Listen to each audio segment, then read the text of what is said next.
ka na namang pasulyap-sulyap sa'kin.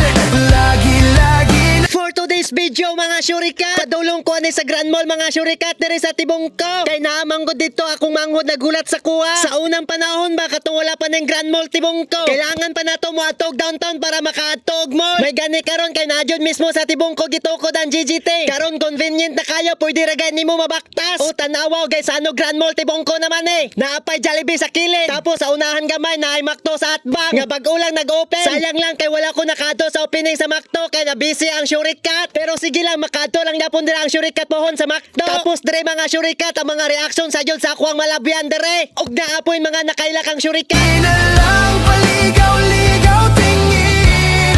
Ba't di mo subok? Tama po dahil mga syurikat na po nag-request ako nga musulod daw sa Grand Mall. Pasensya jud kayo mga syurikat gustohon man ako pero dili pwede. Gitry na nako na sa nagsulod pero wako gipasulod sa guard.